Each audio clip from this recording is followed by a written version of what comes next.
হ্যাঁ, মানে আপনার ছেলেবেলে কেউ নাই? এই যে গাছে আর ছেলে খায় এই ফুলবাড়িতে। তা আপনারা কেউ খাওয়াই টাওয়ায় না?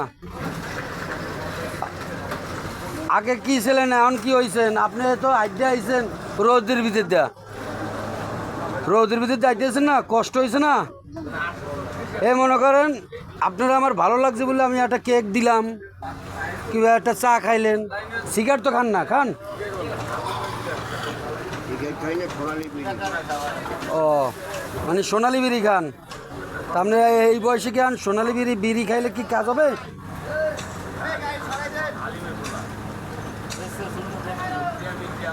আচ্ছা ঠিক আছে, তাহলে ভালো থাকেন, খান, খাওয়া দাওয়া করেন, পানি খান, রাখি, আল্লাহ হাফেজ।